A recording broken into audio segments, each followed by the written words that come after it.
ओम पूर्णमदः पूर्णमिदं पूर्णात् पूर्णमुदच्यते पूर्णस्य पूर्णमादाय पूर्णमेवावशिष्यते।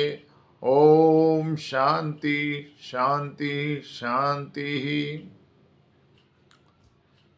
योग वासिष्ठ महारामायण निर्वाण प्रकरण। तत्व ज्ञान के जिज्ञासु बंधुओं, आज आपको योग वासिष्ठ महारामायण में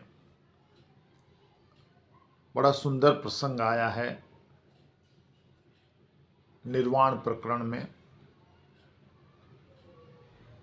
वो मैं आपको प्रस्तुत कर रहा हूं, आप ध्यान लगाइए।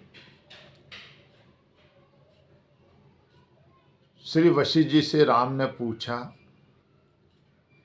कि हे गुरुदेव, पांडु के पुत्र अर्जुन कब होंगे और कैसे विष्णु भगवान उनको निस्संग होने का उपदेश करेंगे? कृपा करके आप ये बताने की कृपा करें। तो श्री वशिष्ठ जी ने कहा कि हे राम, अस्थि तन्मात्र तत्व में आत्मादिक संज्ञा कल्पित ही है। जैसे आकाश में आकाश स्थित है, वैसे ही निर्मल तत्व अपने आप में स्थित है। जैसे स्वर्ण में भूषण और समुद्र में तरंग उठते हैं, वैसे ही आत्मा में 14 प्रकार के प्राणी फिरते हैं। ध्यान लगाइए। जैसे जाल में पक्षी भ्रमते हैं, वैसे ही जगत में जीव भ्रमते हैं। वही ब्रह्मा, चंद्रमा, सूर्य, लोकपाल आदि होकर स्थित है और उन्होंने पंचभूतों के कर्म रचे हैं कि यह पुण्य ग्रहण करने योग्य है और यह पाप त्यागने योग्य है। पुण्य से स्वर्गाधिक सुख प्राप्त होता है।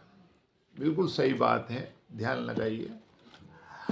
पुण्य से स्वर्गाधिक सुख प्राप्त होता है और पाप से नरक। तो यह मर्यादा लोकपाल प्रजापति ने स्थापित की है। तो इस प्रकार संसार रूपी नदी में जीव बहते रहते हैं। संसार रूपी नदी अविच्छिन्न निरंतर बहती देख पड़ती है, पर यह क्षण क्षण में नष्ट होती है। राम, इस जगत में सूर्य के पुत्र यमराज बड़े प्रतापी और तेजस्वी लोकपाल हैं। वही सब जीवों को मारते हैं और उस प्रवाह कार्य को चलाते रहते हैं। उनका जीवों को मारना और दंड देना ही नियम है, परंतु चित्त में वह पहाड़ की तरह अचल है। वह यमराज हर एक चौजुगी में कभी 8, कभी 7, कभी 12 व 16 वर्षों का नियम रखकर किसी जीव को नहीं मारते और उदासीन की तरह स्थित होते रहते हैं। हर एक चौजुगी यानी चतुर्गी में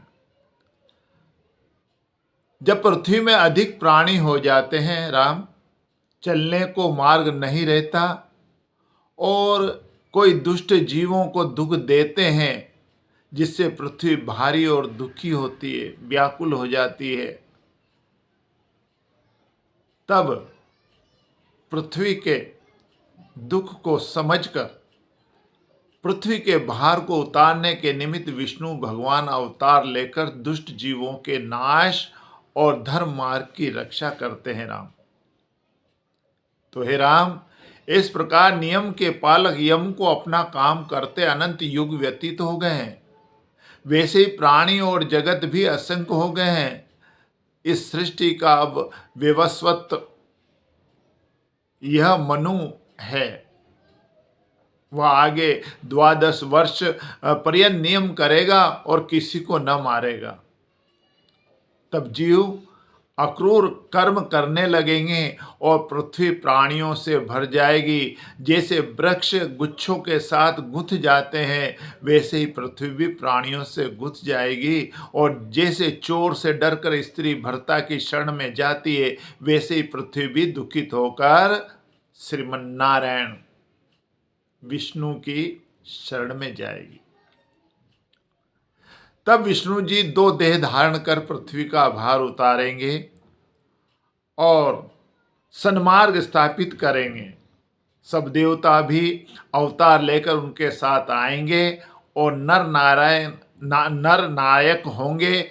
एक देह से विष्णु भगवान वासुदेव के घर पुत्र रूप से प्रकट होंगे। एक देह से विष्णु भगवान वसुदेव के घर पुत्र रूप से प्रकट होंगे, उनका कृष्ण नाम होगा। और दूसरी देह से पांडु के गृह में अर्जुन नामक से युधिष्ठिर नामक धर्मपुत्र के भाई होंगे। अर्जुन नाम से युधिष्ठिर नामक धर्मपुत्र के भाई होंगे और समुद्र पर्यंत पृथ्वी का राज करेंगे। उसके चाचा के पुत्र का नाम दुर्योधन होगा और उसका और भीमसेन आदि पांडवों का बड़ा युद्ध होगा। दोनों ओर से घोर संग्राम की लालसा से 18 अक्षौहिणी सेना इकट्ठी होगी और बड़े भयानक युद्ध होंगे। उनके द्वारा हरि पृथ्वी का फिर आकर भार उतारेंगे। तो हे राम, उस सेना के युद्ध में विष्णु का अर्जुन नाम अवतार होगा। वह अर्जुन गांडीव धनुष धारण कर मानव स्वभाव में स्थित हो हर्ष शोकादिक विकार संयुक्त मोहाभिभूत होंगे और युद्ध में अपने बांधवों को देखकर मूर्छित हो जाएंगे और मोह और करुणा से उनके हाथ से धनुष गिर पड़ेगा। वह जब आतुर होंगे तब बोध देह से उनको हरि उपदेश करेंगे। कृष्ण उपदेश करेंगे। जब दोनों सेनाओं के मध्य में अर्जुन मोहित होकर गिरेंगे, तब हरि कहेंगे कि हे राज सिंह अर्जुन, तुम मनुष्य भाव को प्राप्त हो क्यों मोहित हुए हो? इस कायरपन का त्याग करो। तुम मनुष्य भाव को प्राप्त हो क्यों मोहित हुए हो? अरे तुम इस कायरपन का त्याग करो। तुम तो परम प्रकाश आत्म तत्व हो। तुम सबकी आत्मा हो, आनंद हो, अविनाशी आदि अंत मध्य से रहित सर्वव्यापी परम अंकुश रूप निर्मल दुख के स्पर्श से रहित नित्य शुद्ध निरामय हो। तो हे अर्जुन, आत्मा देखो, न जन्मता है न मरता है, होकर भी फिर कुछ नाश नहीं होता, क्योंकि वह जन्मा निरंतर पुरातन और सबका आदि है। शरीर का नाश होने पर आत्मा का कभी नाश नहीं होता। अर्जुन, तुम क्यों वृथा कातर भाव हो रहे हो? क्यों कातर हो रहे हो?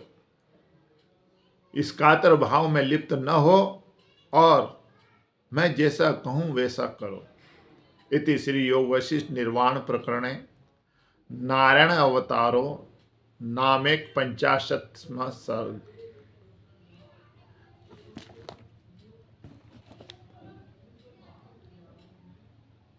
ओम नमो नारायणाय वासुदेवाय नमो नमः।